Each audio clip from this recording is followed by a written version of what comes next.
Welcome to the Daily Bolster. Each day we welcome transformational executives to share their real-world experiences and practical advice about scaling yourself, your team, and your business. Welcome to the Daily Bolster. I'm Matt Blumberg, co-founder and CEO of Bolster, and I'm here today with Drew Dillon. Drew is a Bolster member. He is a fractional chief product / technology officer. Drew, fun fact, was one of our first 100 members at Bolster.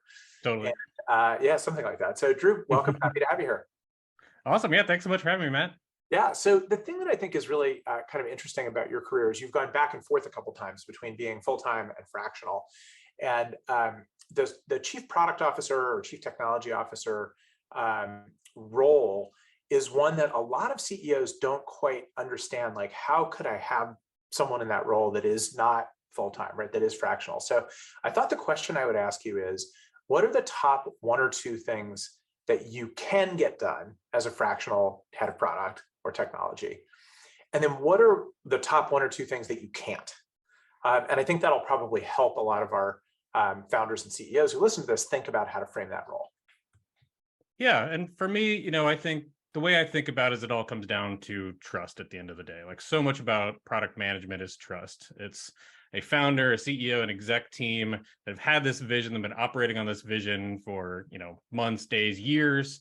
And they need to bring in somebody who's actually going to take their baby and make sure that it can grow up and become a full-fledged adult. And I think the value of a fractional leader is for me that trust happens really quickly, that I can come in, I can help facilitate the planning session with the exec team. I can use that planning to develop a roadmap. I can use that roadmap to go fix the development process, kind of jumpstart the whole scaling of the product development organization really, really fast with that kind of implicit trust and that understanding that change needs to happen really, really quickly, that we want to accelerate, grow, and innovate a lot faster.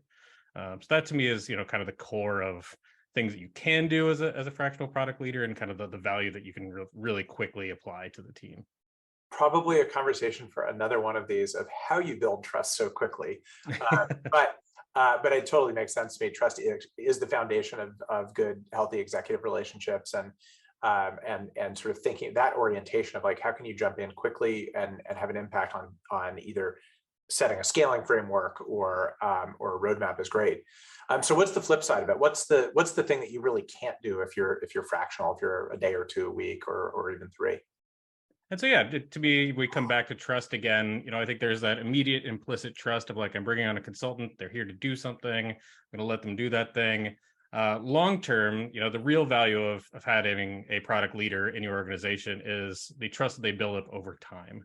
I worked with a CEO once who said, I want my product leader to overrule me when it comes to product decisions. And like, that's, a level of trust and a relationship that you build with a CEO over, a very long time span, where they understand that you're an expert in the product, in the domain, and the exec, is stepping, a little bit back to actually operate the organization itself.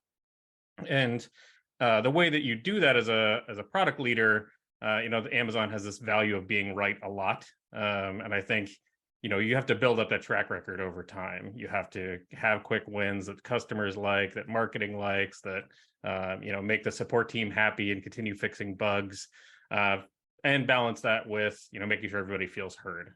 You're, as a product leader, you're not necessarily going to make decisions that everybody are going to fit every need of every aspect of the organization, but you need the whole organization to be bought in on the idea, like, that didn't go, that's not the way I would have made that decision, but I was heard, my opinion was heard. It will come up when it comes up again. Like, I know this person listens to me and understands what we're trying to do.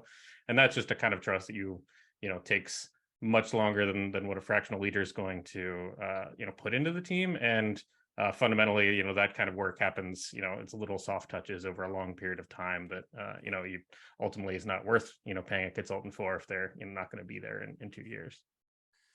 Makes a lot of sense to me. Some things are easier to do in short bursts than others. Yeah, absolutely. And yeah, I think there's, relating to those 2 points, a fractional leader will take the best intuitions of the company and help you operationalize them. And they'll, I will show you, if I disagree with you, I'll explain it to you. I'm not going to like go and fight for for that opinion. You're paying me as a consultant to help you understand it, not to go convince everybody. And where the flip side is that long-term leader, should and has to go, kind of fight for the right opinions. That's right. It's a great distinction between the two. Drew Dillon, thank you for being here. Anyone who's interested in connecting with Drew, he is a Bolster member. Thanks a lot. Awesome. Thanks so much, Matt.